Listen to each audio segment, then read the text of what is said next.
Hey guys, it's me, Cinema Cities, aka Sydney, and well, we did it!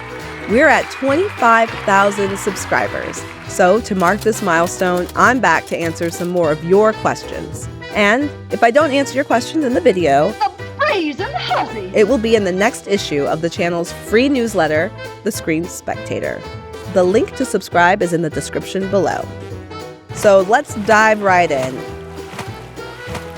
And if I mention a book, a video, or a movie, be sure to check the description box for links and more information.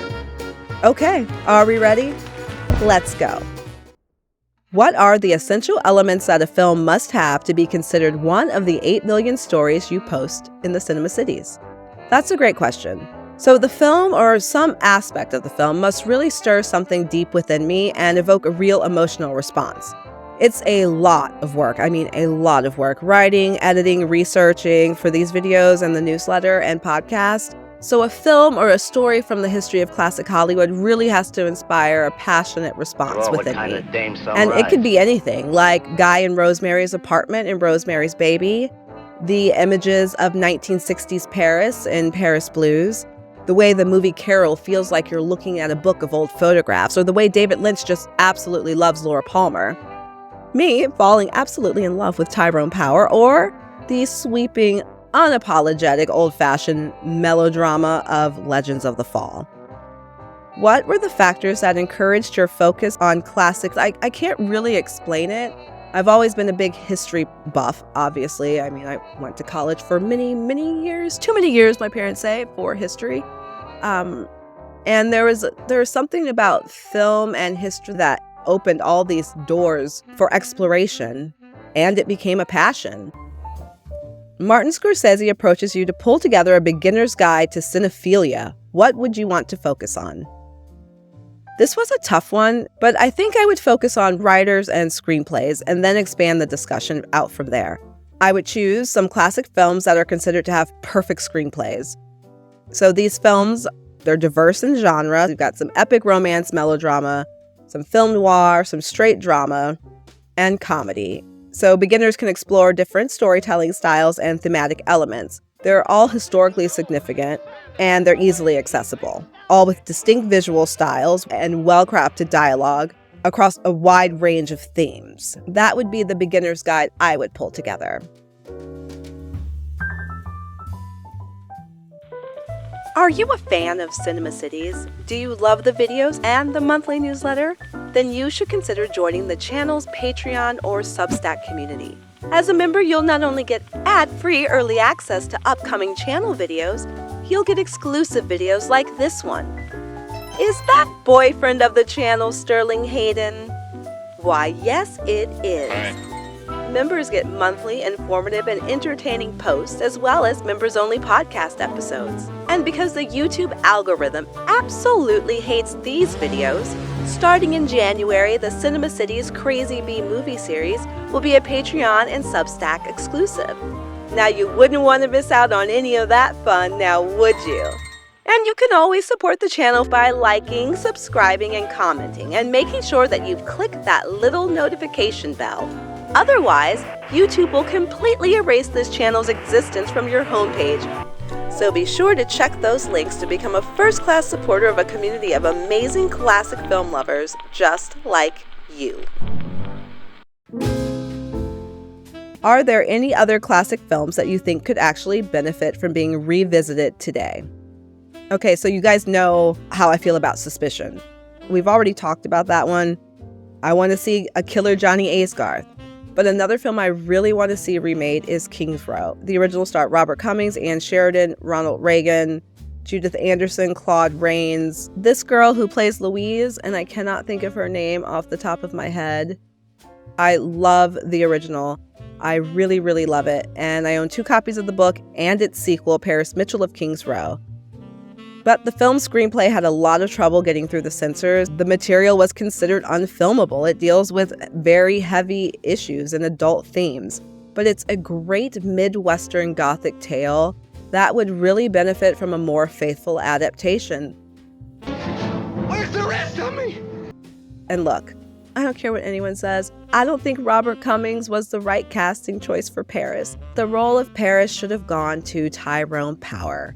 So, curse you, Daryl F. Zanuck. Why is Daryl F. Zanuck such an enemy of the channel? Well, to be fair, he's a frenemy. When it came to storytelling, he was one of the more progressive studio moguls willing to take a chance on daring stories. And he really did have a great nose for storytelling.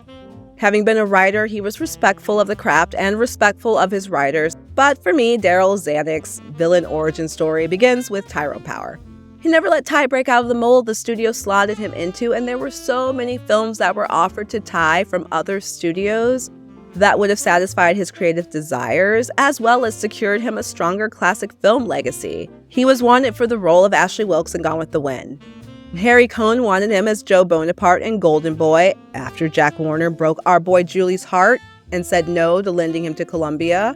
Warner's wanted him for Paris Mitchell in King's Row. That's the dream casting I want to see. Again, Zanuck said no. What is your favorite Barbara Stanwyck performance? Okay, if I can only pick one, because I was going to pick 4, but I'm only going to pick one. I'm going with the Furies. Her performance in this film gives me goosebumps. It's a Western noir. Stanwyck plays Vance Jeffords, a strong-willed woman entangled in a very complex relationship with her father, T.C., played by Walter Houston. Because now I hate you in a way I didn't know a human could hate. It's directed by Anthony Mann, and it co-stars Judith Anderson, Gilbert Roland, and Wendell Corey. If you haven't seen it, I will link it in the description below. As the kids say, it's a real corker. Why is the film's title Naked Alibi? Well, because boyfriend of the channel, Sterling Hayden, sets out to expose that Al Willis is lying about his alibi when this crime took place. What makes you love Sterling Hayden so much? I do find him to be very attractive. He's tall, he's got that wonderfully deep voice. Lie to me. Tell me all these years you've waited. And when he's on screen, he just commands all your attention. I'm just intrigued by him because he's also a man full of contradictions who very publicly acknowledged his failings and weaknesses. He traveled the world working on a schooner before his 21st birthday. He was a Marine captain in the OSS, involved in very dangerous covert missions. He seems to be a man of very strong convictions, but then he also ratted out people in front of HUAC. I guess I just love complicated men. If you haven't read Hayden's book Wanderer, I highly recommend you check it out. He really is one of the most interesting people ever to be in Hollywood. What are your guilty pleasure films? If I had to pick things that would be considered guilty pleasures, the movies Shag, Girls Just Want to Have Fun, Flowers in the Attic. Okay, that one I'm a little embarrassed about. The Notebook. What do you want? And Swing Kids. I think those would be my major guilty pleasures. Okay, lightning round. Do you prefer American noir or British? American noir. Match me, Sydney. But I prefer British television. I'm DCI Luther. DCI Tennyson. I'm Detective Sergeant Morse. Which studio is your favorite for film noir? Probably Universal. What is one genre of film that you are not a fan of? Westerns. I'll watch them, but they're rarely my first choice. What is one classic film that you can quote all day? Let's go up to Westchester. Let's go up to Westchester. Physical media or digital download? Physical media. Favorite video you made this year? In Praise of Robert Ryan was my favorite video to make. How do you do it? How do you live with yourself? I don't. I live with other people. This is just a job like any other job. I do it the best I can. It's never enough, but I do it. When I go home, I don't take this stuff with me. I leave it outside. To get anything out of this life, you got to put something in it. From the heart. But the best video I made this year was LA Confidential. The craziest double feature I've seen.